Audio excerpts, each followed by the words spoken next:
Welcome boys and girls. आज से हम इकोनॉमिक्स का जो लेक्चर सीरीज़ है उसको आगे बढ़ाते हुए सबसे पहले हम देखने वाले हैं इकोनॉमिक्स का बेसिक्स, है ना, कि जितने भी आधारभूत चीज़ें हैं इकोनॉमिक्स को पढ़ने से पहले उन सभी चीज़ों की शुरुआत आज से हम करेंगे।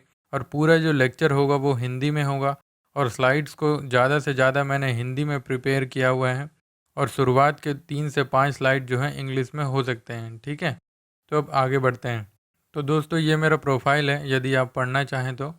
पिछले वीडियो में दोस्तों हमने कवर कर लिया था कि कौन कौन से लोग इससे लाभ ले पाएंगे इस इकोनॉमिक्स के लेक्चर सीरीज़ से। उसके बाद कितने टाइम लगेगा पूरा कवर होने में। उसके बाद हमने देखा कि कौन से बुक्स वगैरह पढ़ने हैं और क्यों इकोनॉमिक्स को पढ़ना चाहिए ये देखा उसके बाद। और उसके बाद हमने सीजीपीएससी के जो प्रीलिम्स है और मेंस का जो सिलेबस है उसको हमने पढ़ा, है ना। और उसके बाद सबसे अंत में देखा कि 6 से 7 पिलर्स जो मैंने बनाए हैं इकोनॉमिक्स के, उसके अंदर कैसे सारी चीज़ों को मैंने समेट के रखा हुआ है, जिससे हम 1 बाय 1 करके सभी चीज़ों को समझते चलेंगे।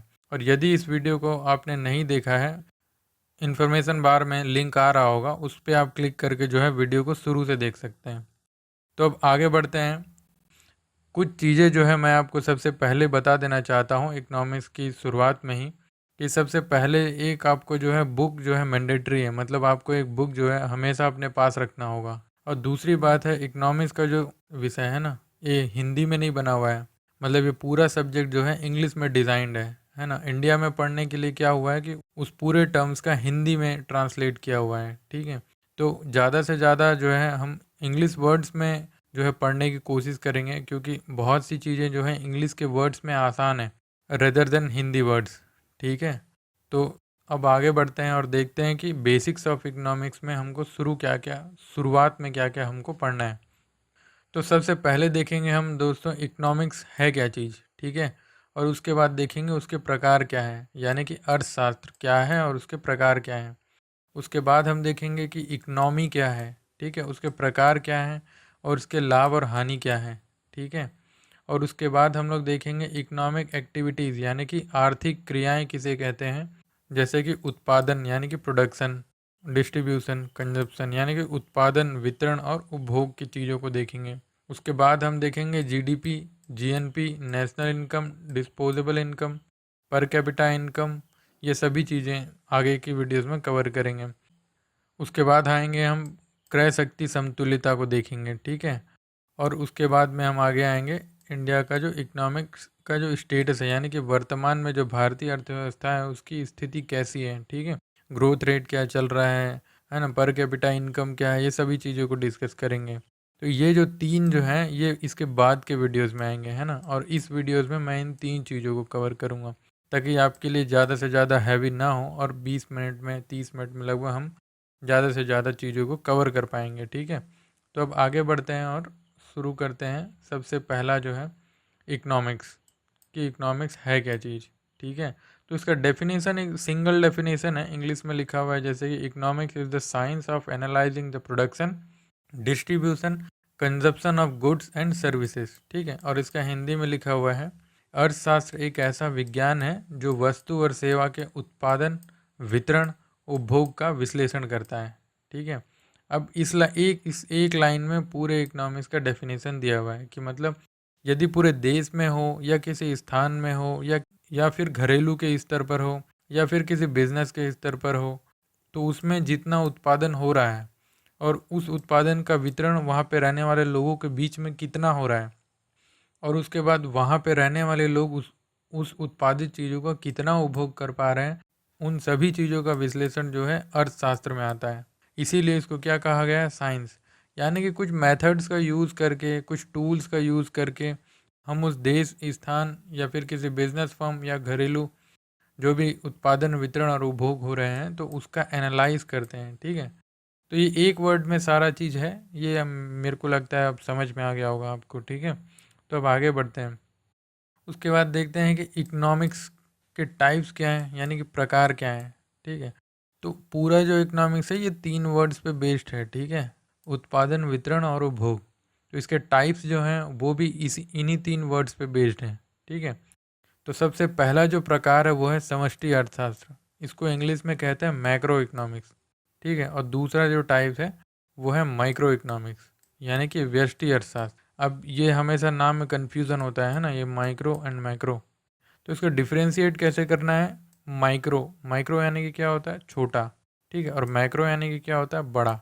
ये तो हो गया इंग्लिश में डिफ्रेंशिएट कर लिए हम लोग, यानी कि अलग कर लिए, पता कर लिए कि कौन सा जो है क्या है, ठीक है।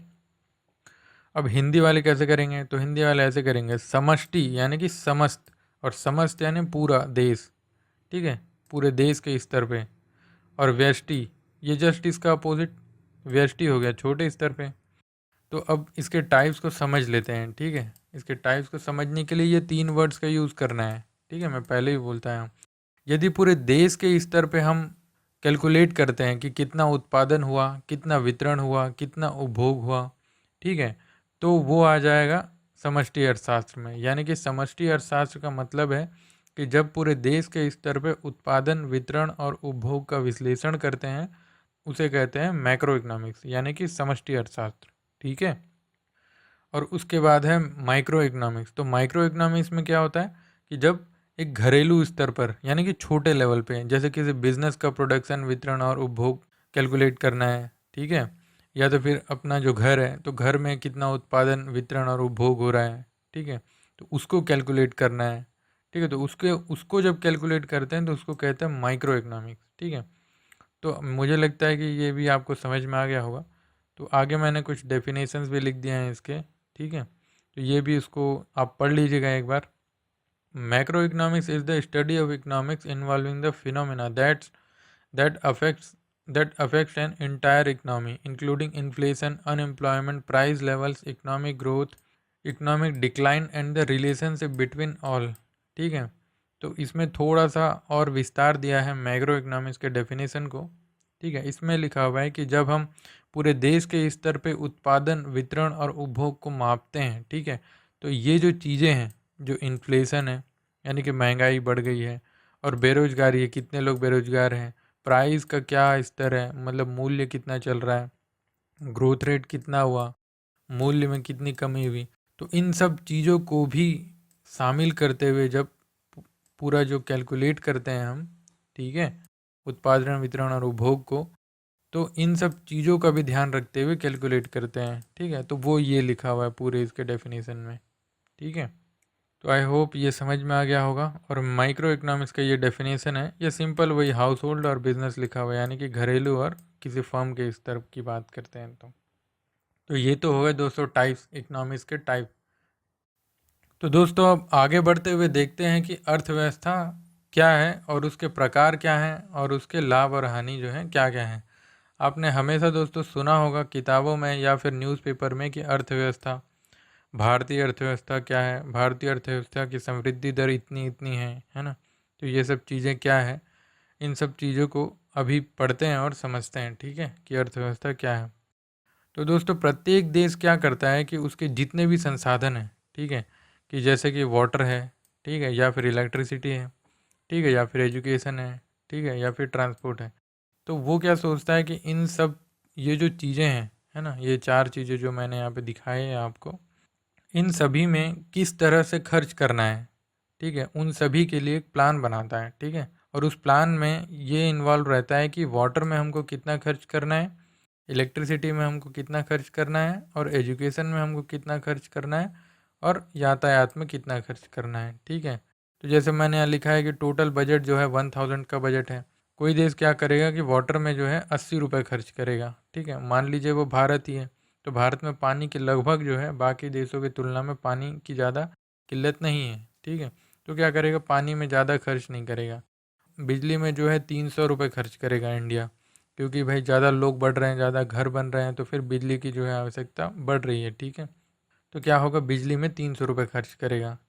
और एजुकेशन में क्या करेगा, 100 रुपये खर्च करेगा। और उसके बाद जो होगा यातायात में जो है 500 रुपये खर्च करेगा। तो कोई देश हो सकता है कि उसका जो पूरा जो पैसा है ना अपना, यानी कि 1000 में सबसे ज़्यादा जो है पैसा ट्रांसपोर्टेशन पे खर्च करे, क्योंकि ट्रांसपोर्टेशन यानी कि जितना भी बिजनेस है वो पूरा जो होता है ट्रांसपोर्टेशन पे निर्भर करता है, ठीक है। और वो पूरा जो है अर्थव्यवस्था बाजार आधारित है, मान के चलिए, ठीक है। तो क्या होगा, ट्रांसपोर्टेशन को वो ज़्यादा खर्च करेगा क्योंकि उससे उसको ज़्यादा आय मिलता है उस देश को, ठीक है। और इलेक्ट्रिसिटी में खर्च करेगा उसके बाद, क्योंकि इलेक्ट्रिसिटी जितने ज़्यादा लोग यूज़ करेंगे उतना ज़्यादा बिल जो है पे करेंगे। तो इस तरह से जो है वो पूरा एक प्लान डिज़ाइन करता है गवर्नमेंट, ठीक है। और उसके बाद क्या करता है, उसके बाद जो है पैसा जो है खर्च करता है अपने हिसाब से। और अंत में क्या होता है, इन सब चीज़ों में प्लान बना के खर्च करने पे वहाँ के जितने भी लोग हैं, यानी कि नागरिक जो हैं जितने भी, उन सभी को इन सब ये सब प्लान से फ़ायदा होता है। कि जैसे वाटर जो है सबको बराबर मिल रहा है, पानी बिजली जो है यदि सबको बराबर मिल रहा है तो फिर सब टेलीविज़न देख रहे हैं, इंटरनेट चला रहे हैं, सब सब तरह का फ़ायदा हो रहा है, ठीक है। और उसके बाद एजुकेशन, तो पढ़ाई लिखाई सब साक्षरता दर वगैरह बढ़ रहा है। और यातायात से जो है ज़्यादा बिजनेस बढ़ रहा है और टैक्स रिवेन्यू वगैरह सरकार को ज़्यादा मिल रहा है, ठीक है। तो इससे क्या हो रहा है, उस देश के लोग जो हो रहे हैं डेवलप हो रहे हैं, ज़्यादा साक्षर हो रहे हैं, ज़्यादा चीज़ों को यूटिलाइज कर पा रहे हैं, ठीक है। तो ऐसे क्या होता है, वो देश के जितने भी नागरिक हैं सामाजिक, आर्थिक और राजनीतिक रूप से परिपक्व होते जाते हैं, ठीक है। तो इसी को कहते हैं अर्थव्यवस्था। और इसमें जो जो खर्च होगा, यानी कि ये जो प्लान होगा, ये प्लान जो डिज़ाइन होगा, हर देश अपने अपने तरीके से डिज़ाइन करता है इस प्लान को। कि जैसे इलेक्ट्रिसिटी कौन प्रोड्यूस करेगा, तो जैसे यदि प्राइवेट सेक्टर प्रोड्यूस करेगा इलेक्ट्रिसिटी तो वो हो जाएगा पूंजीवादी अर्थव्यवस्था। गवर्नमेंट का कोई कंपनी यदि प्रोडक्शन कर रहा है तो फिर वो हो जाएगा समाजवादी अर्थव्यवस्था। और यदि गवर्नमेंट की भी कंपनी प्रोड्यूस कर रही है बिजली और प्राइवेट भी कर रही है तो हो जाएगी मिश्रित अर्थव्यवस्था। तो ऐसे जो है चीज़ों को, अर्थव्यवस्था को बांटा गया है, ठीक है। तो उसके बाद अब देखते हैं कि अर्थव्यवस्था के कितने प्रकार हैं, ठीक है। तो ये उसका डेफिनेशन है दोस्तों, मैंने जो आपको दे दिया है कि किसी भी राष्ट्र द्वारा अपने नागरिकों की सामाजिक, आर्थिक एवं राजनीतिक सुधार के उद्देश्य से उपलब्ध जितने भी संसाधन हैं उनका समुचित नियोजन करते हुए अर्थ को केंद्र में रखकर बनाई गई व्यवस्था ही अर्थव्यवस्था कहलाती है।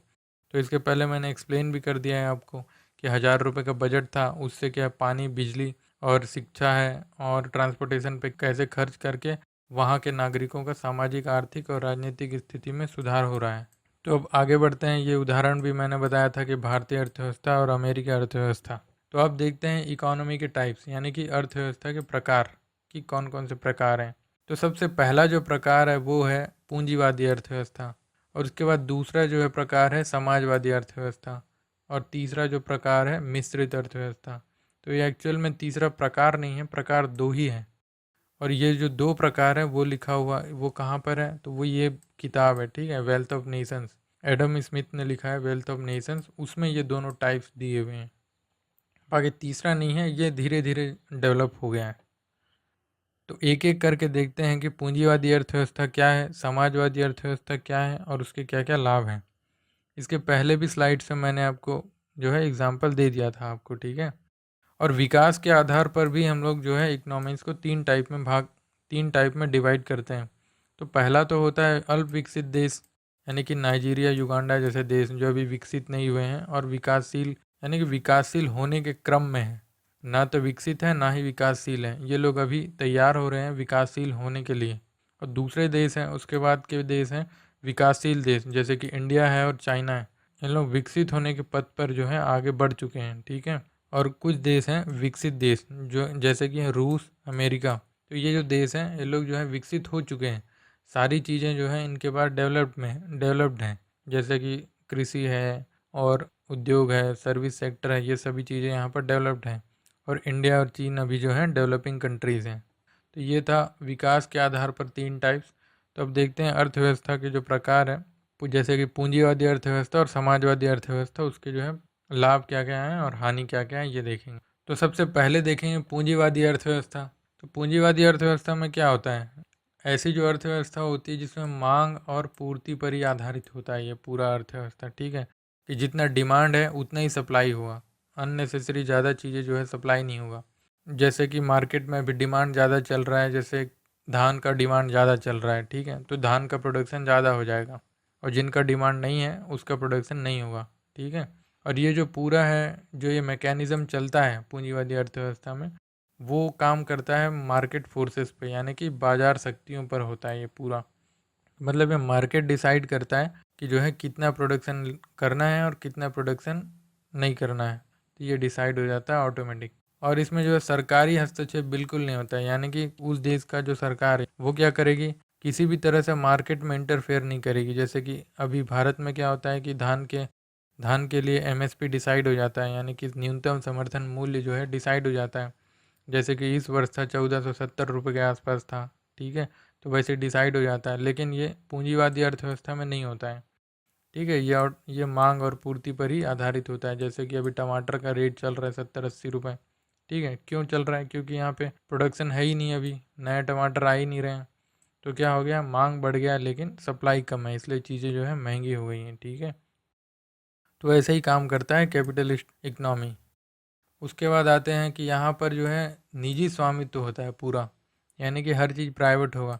जैसे कि बिजली प्राइवेट कंपनी बना रही है, मेट्रो प्राइवेट कंपनी चला रही है, ट्रांसपोर्टेशन के जितने भी सिटी बस वगैरह प्राइवेट कंपनी चला रही है, ठीक है। यहाँ सभी चीज़ प्राइवेट होगा। और जो होगा कंपटीशन पर बल होगा, है ना, कि सब लोग क्या करेंगे, जितने भी प्रोडक्शन करने वाले हैं आपस में ही compete करेंगे, ठीक है। जिससे क्या होगा, चीज़ें जो हैं सस्ती होने की चांसेस हैं, ठीक है। इसके उदाहरण में देखते हैं, अमेरिका है और भी कई देश हैं, अमेरिका है, जर्मनी वगैरह हैं, ठीक है। तो दोस्तों इसमें देखते हैं लाभ क्या क्या हैं, ठीक है। पूंजीवादी अर्थव्यवस्था के लाभ क्या हैं? तो सबसे पहला तो है कि वस्तु और सेवा का उत्पादन, कोई भी व्यक्ति कोई भी वस्तु का उत्पादन और सेवा का उत्पादन जो है वो कर सकता है, ठीक है। इसमें कोई भी ऐसा कोई रिस्ट्रिक्शन नहीं है कि ये व्यक्ति जो है इस टाइप के लोग इसी टाइप का प्रोडक्शन करेंगे, ऐसा कुछ नहीं है। और मांग और पूर्ति पे बेस्ड होता है, ये तो मैंने आपको यहाँ पे भी बता दिया है। उसके बाद होगा प्रतियोगिता से वस्तु और सेवा में सुधार होगा। तो इसका सबसे अच्छा एग्जांपल है जियो, ठीक है। जियो ने रेट कम कर दिया सभी चीज़ों का, मतलब जीरो कर दिया सब चीज़ों का। तो क्या वो बाकी कंपनियां आपस में अब compete कर रही हैं और साथ ही साथ जियो जियो के साथ भी compete कर रही हैं। तो क्या हो रहा है, बाकी बाकी जितने भी कंपनीज है उन लोग क्या कर रहे हैं, डेटा के जितने भी पैक्स हैं और कॉलिंग पैक्स है वो सबको कम कर रहे हैं। ऐसे में क्या होता है कि वस्तु और सेवा के जो गुणवत्ता है उसमें सुधार होता है, ठीक है। कि जैसे 4G टावर आ गया, बाकी कंपनीज में भी आया फिर बाद में धीरे धीरे, ठीक है। तो ऐसा होता है। और उसके बाद हानि क्या है, सभी चीज़ें सभी लोगों को नहीं मिल पाएंगी, ठीक है। जिसके पास पैसा है तो वो सभी चीज़ें खरीद पाएगा, जिसके पास पैसा नहीं है तो वो लोग खरीद नहीं पाएंगे। जैसा कि बीपीएल कार्ड वाले, इंडिया में क्या होता है कि बीपीएल कार्ड होता है जिनके पास, यानी कि गरीबी रेखा के नीचे जितने लोग आते हैं उनके लिए सरकार ने क्या बना के रखा है कि 3 रुपये किलो चावल, 2 रुपये किलो गेहूँ से मिल जाता है इनको, यदि इनके पास पैसे नहीं हैं तो भी, ठीक है। लेकिन कैपिटलिस्ट इकोनॉमी में क्या होता है कि यदि चावल 40 रुपये किलो में चल रहा है तो आप 40 रुपये लेके आइए और 40 रुपये का 1 किलो चावल जो है लेके आइए। यहाँ पे 3 रुपये और बीपीएल का सिस्टम नहीं होता है, ठीक है। तो ये हानि है इसकी सबसे बड़ी। और उसके बाद है उत्पादन जो है प्रभावित होता है। कई बार क्या होता है कि जैसे उत्पादन, जैसे अभी जिस चीज़ की डिमांड है, ठीक है, तो उसी चीज़ों का प्रोडक्शन ज़्यादा होने लगेगा, बाकी चीज़ें जो है कम हो जाएंगी। तो जो कम है उन वो चीज़ें थोड़ी महंगी हो जाएंगी, ठीक है। तो ये एक हानि है। और ये भी वही है जो मैंने अभी बताया अभी। तो ये था दोस्तों पूंजीवादी अर्थव्यवस्था, ठीक है। तो इसका आंसर जब लिखेंगे, जैसे कोई भी क्वेश्चन आता है 2 नंबर 3 नंबर का, तो ये जो 5 पॉइंट है, ये 2, 3, 4 और एक 5, और ये साथ में एग्जाम्पल, ठीक है। तो ये 5 ही पॉइंट को बेस बना के 3 नंबर 2 नंबर के लिए आंसर लिख देना है, यही एकदम करेक्ट है, इसके अलावा कुछ नहीं लिखना है आपको। उसके बाद अब आगे चलते हैं और देखते हैं समाजवादी अर्थव्यवस्था। समाजवादी अर्थव्यवस्था में क्या होता है दोस्तों, जो संसाधनों पर सरकार का क्या होता है, पूरा नियंत्रण होता है। जैसे सरकार जो क्या करेगी, रेलवे भी वही चलाएगी, ठीक है। और टेलीकॉम सेक्टर भी सरकार का ही होगा। कोई भी प्राइवेट कंपनी वहाँ पे अपना जो है ना तो टेलीकॉम लगा सकती है ना तो मेट्रो लगा सकती है, कुछ नहीं, सिर्फ सरकार ही करेगी जो करेगी, ठीक है। उसके बाद दूसरा जो इसकी विशेषता है वो इसमें जो है मांग एवं पूर्ति पे आधारित नहीं होता है। यहाँ पे कोई भी मार्केट है ना, प्रोडक्शन जो है मांग एवं पूर्ति पे डिपेंडेंट नहीं होता है। और बाजार की जो भी शक्तियाँ हैं वो काम नहीं करती। यहाँ पे सभी चीज़ें कौन तय करता है, सरकार तय करता है कि भाई इस साल कितना जो है क्या चीज़ का उत्पादन करना है, ठीक है। कि जैसे धान का इस साल कितना उत्पादन करना है, तो पहले से ही आपको फरमान जारी कर दिया जाएगा कि इतना जो है इस वर्ष का उत्पादन करना होगा, ठीक है, उससे ज़्यादा नहीं करना होगा। तो इस तरीके के पहले से ही डिसाइडेड होता है हर चीज़। उत्पादन और मूल्य मूल्य भी पहले से ही तय होता है कि इतने रुपए किलो में हम जो है खरीदेंगे या क्विंटल में जो है खरीदेंगे, इस तरह का। जैसे कि भारत में एमएसपी होता है ना, 1470 रुपये बताया था अभी थोड़ी देर पहले। उसके बाद है योग्यता एवं आवश्यकता के अनुसार वितरण।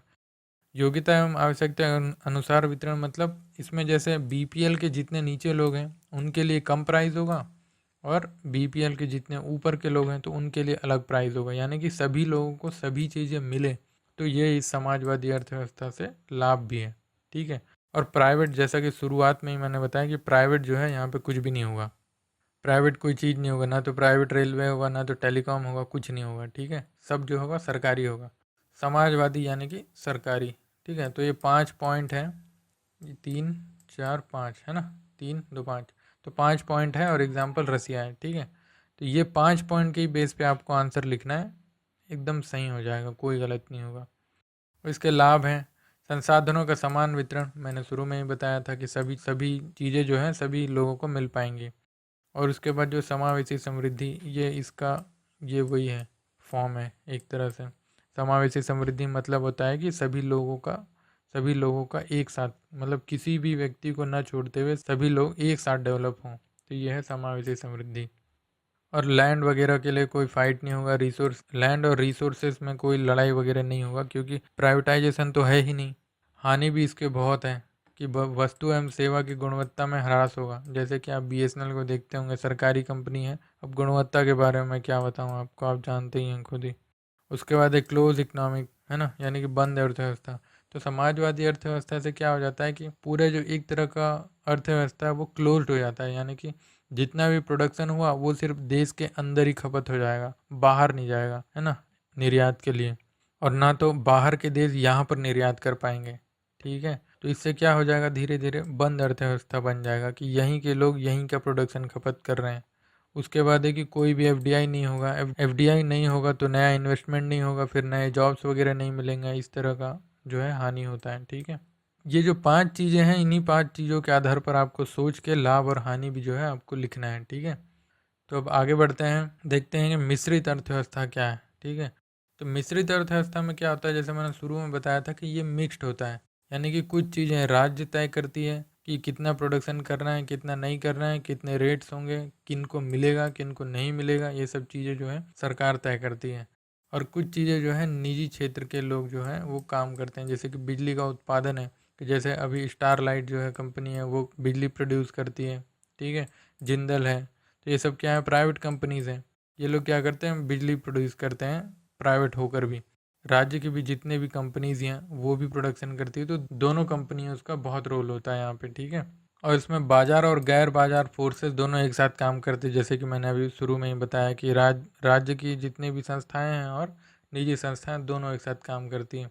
और मिश्रित मूल्य पद्धति, यानी कि कुछ चीज़ों का रेट जो है सरकार तय करेगी, कुछ चीज़ों का रेट जो है आप स्वयं तय करेंगे, जो भी निजी कंपनी है वो स्वयं तय करेगी। और सरकार जो होती है इसमें कल्याणकारी भावना से कार्य करती है, मतलब सभी चीज़ें सभी को मिले और कुछ चीज़ें जो हैं कुछ लोगों को मिले, यानी कि कुछ लोग जो हैं वो अपने पैसे के आधार पर सभी चीज़ों को खरीद पाएँ या ले पाएँ, और वो लोग जिनके पास पैसे वगैरह की कमी है या नहीं खरीद सकते हैं तो उन लोगों के लिए कम दरों में चीज़ें जो है उपलब्ध कराती है सरकार, ठीक है। तो उसी को ही कहते हैं कल्याणकारी भावना।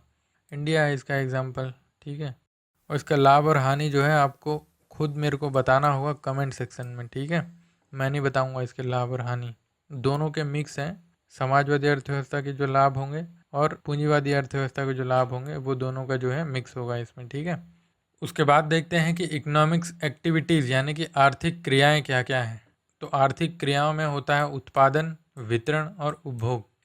तो एक एक करके देखेंगे कि उत्पादन क्या है, ठीक है। तो उत्पादन क्या होता है, रॉ मटेरियल लिए कोई भी चीज़, उसको मशीन में यूज़ किए और क्या बना लिए, उत्पाद। जैसे कि गेहूँ लिए हम लोग और उसको पीसवा लिए किसी मशीन में, तो वो बन गया आटा, तो ये हो गया प्रोडक्ट। अब प्रोडक्शन का, और ये जो पूरा जो प्रोसेस है उसको क्या कहते हैं, प्रोडक्शन। तो यही है बेसिक। अब इसको क्या डेफिनेशन बताऊँ। तो प्रोडक्शन करने के लिए किन किन चीज़ों की आवश्यकता होती है, ये बहुत महत्वपूर्ण है, ठीक है। चाहिए होता है भूमि यानी कि लैंड, फिर चाहिए होता है लेबर यानी कि श्रम, उसके बाद तीसरा चाहिए होता है पूंजी, और चौथा चाहिए होता है उद्यमिता। ये तो गुण है ना। ये 3 चीज़ें जो हैं, ये चारों चीज़ें जो हैं मस्ट हैं कोई भी प्रोडक्शन कार्य करने के लिए। क्योंकि यदि आपको आटा को प्रोड्यूस करना है तो क्या चाहिए, गेहूँ उगाने के लिए ज़मीन चाहिए, ठीक है। और गेहूँ उगाने के लिए लोग चाहिए, कुछ श्रम, ठीक है।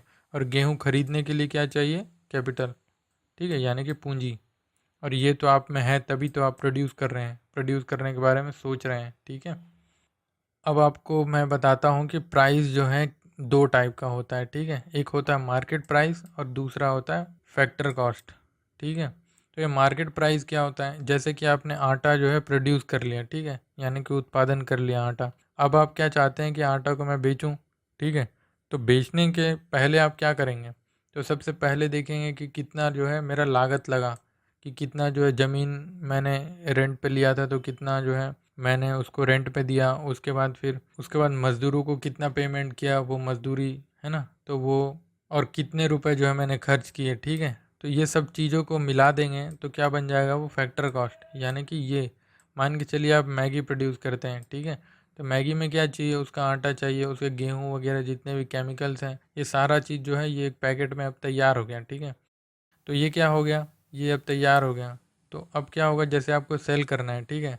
तो आप टैक्स भी देते होंगे गवर्नमेंट को या फिर देंगे, ठीक है? तो टैक्स का जो रेट है वो आपको जो है ऐड करना पड़ेगा इसमें, ठीक है?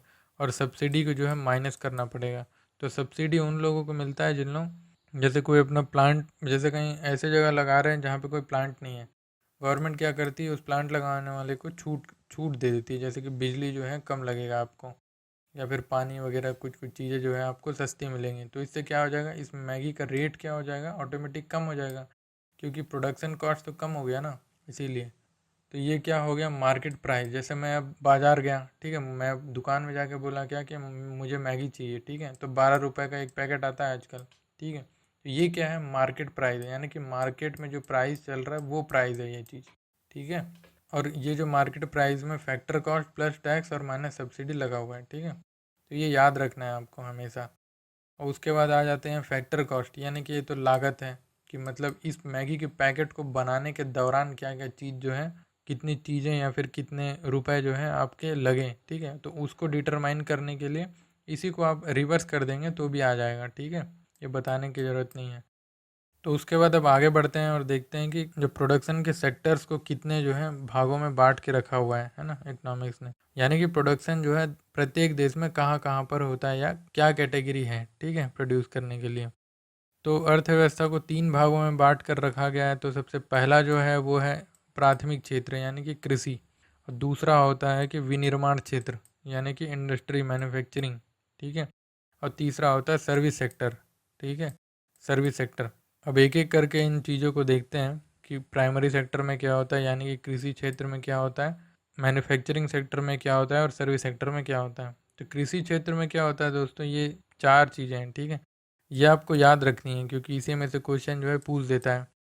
तो ये होता है, इसमें प्राथमिक सेक्टर में होता है कृषि एवं संबद्ध क्षेत्र।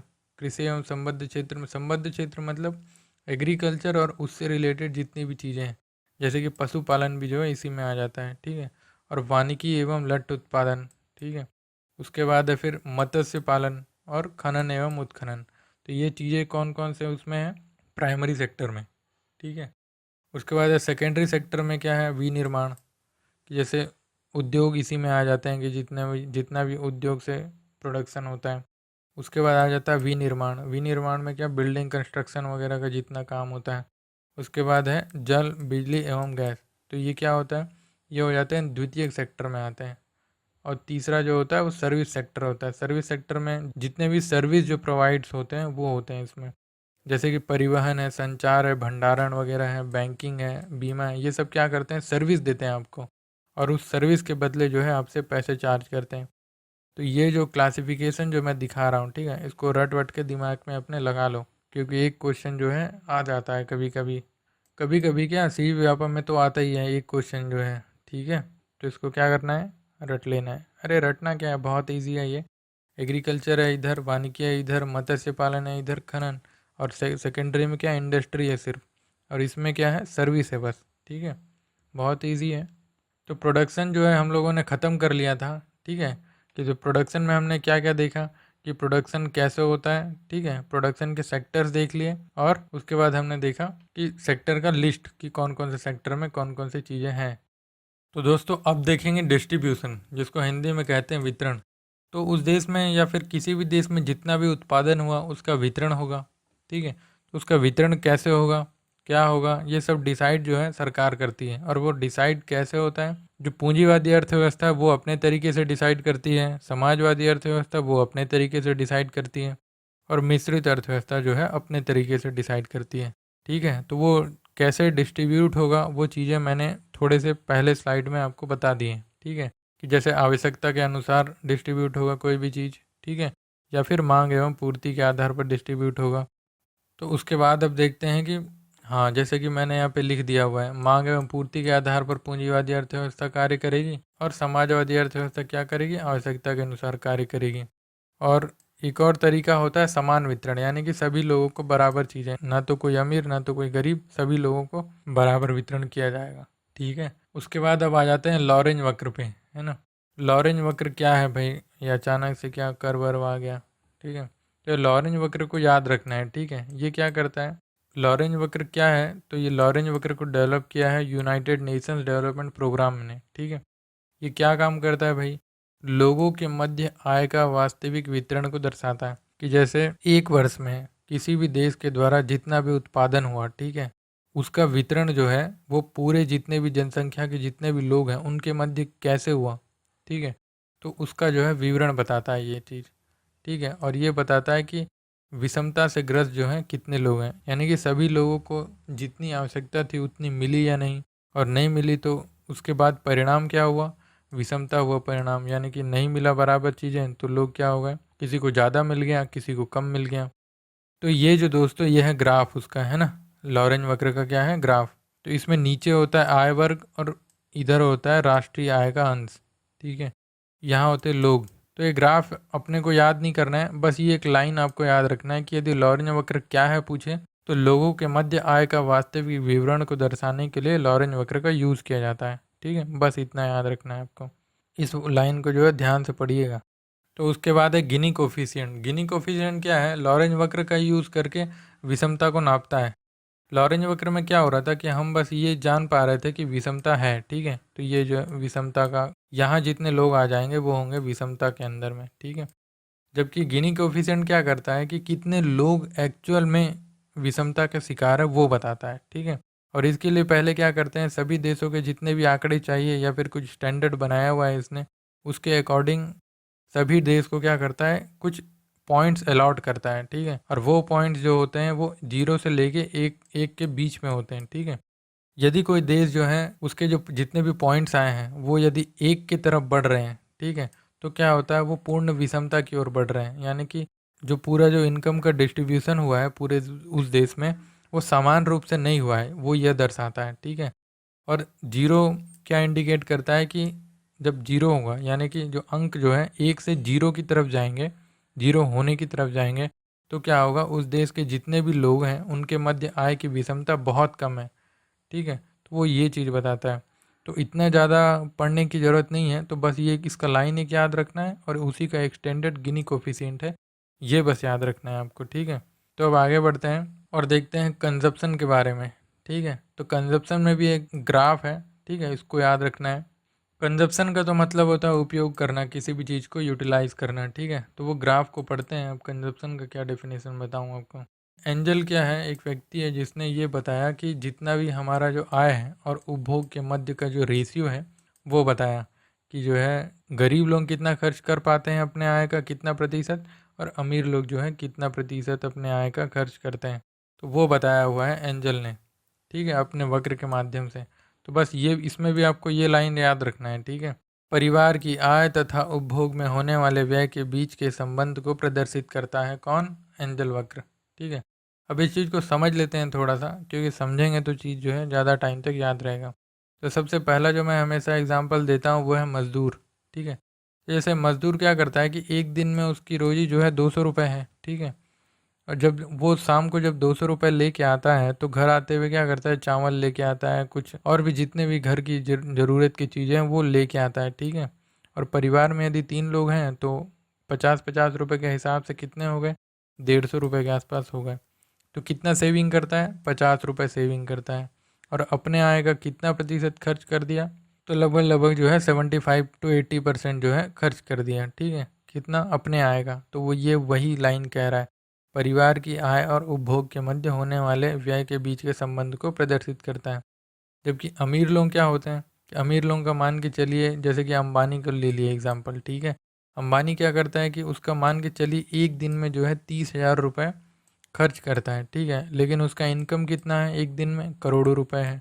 तो क्या कर रहा है, ये अपने इनकम का 75% थोड़ी ना खर्च कर पा रहा है जितना ये कर पा रहा था। तो क्या करता है, ये अपने इनकम के अकॉर्डिंग खर्च जो है बहुत कम हो रहा है। तो एंजल वक्र क्या करता है, यही बताता है, और परिवार की आय तथा उपभोग में होने वाले व्यय के बीच के संबंध को जो है प्रदर्शित करता है। तो इस लाइन को याद रखें, कुछ भी चीज़ समझ में आया हो चाहे नहीं आया हो, ठीक है। तो कुछ कुछ इम्पोर्टेंट कर्व हैं, ये जो है मैंने लिस्ट आपको दे दिया है। यदि आप चाहें तो मैं सिर्फ कर्व पे आपको वीडियो बना के दे सकता हूँ, वो बहुत इजी, सिर्फ स्टेटमेंट बेस्ड और थोड़ा सा एक्सप्लेन करूँगा। यदि आपको इस वीडियो में नहीं समझ में आया है जितना भी कर्व है, आप कमेंट करेंगे तो मैं आपको कर्व और अच्छे से समझा दूंगा। और सबसे महत्वपूर्ण ये है, ठीक है, आप क्वेश्चन देखिए, पिछले 2 साल का 2 क्वेश्चन आपको ज़रूर मिल जाएंगे सिर्फ इसी से। ये बहुत छोटा है, 3 लाइन का है, ठीक है। और ये जो मैंने रेड मार्क किए हैं ये सभी बहुत महत्वपूर्ण हैं, और ये थोड़े कम महत्वपूर्ण हैं, ठीक है, 7, 8, 9। तो अब आगे बढ़ते हैं। क्या क्या देख लिया हमने? इकोनॉमिक्स का टाइप देख लिया, इकोनॉमिक्स क्या है, इकोनॉमिक्स का टाइप देख लिया, इकोनॉमी क्या है, उसके टाइप क्या है, क्या लाभ है, क्या हानि है, वो देख लिया। उत्पादन, उपभोग, वितरण वगैरह सभी चीज़ें देख ली। तो अब नेक्स्ट लेक्चर में हम लोग क्या देखेंगे? हम नेक्स्ट लेक्चर में देखेंगे GDP, GNP, national income, disposable income, per capita income, ये सब चीज़ें देखेंगे, ठीक है। उसके बाद है क्रय शक्ति समतुल्यता पढ़ेंगे। उसके बाद है भारतीय अर्थव्यवस्था का वर्तमान स्थिति जो है उसको देखेंगे। आज के वीडियो में बस इतना ही। यदि यह वीडियो आपको पसंद आया हो तो लाइक बटन पर क्लिक करें, और जो भी डाउट्स हैं, क्वेरीज हैं, सुझाव हैं और सभी क्वेश्चंस के आंसर हैं, उन सभी का जवाब कमेंट सेक्शन में दें, और ज़्यादा से ज़्यादा लोगों तक इस वीडियो को शेयर करें, और फॉलो करें हमारे फेसबुक और ट्विटर में, क्योंकि चैनल से जुड़ी हुई जितनी भी जानकारियाँ हैं हम सबसे पहले इन्हीं पेजेस पर शेयर करते हैं। इस वीडियो को देखने के लिए बहुत बहुत धन्यवाद। तो मिलते हैं अब अगले वीडियो में।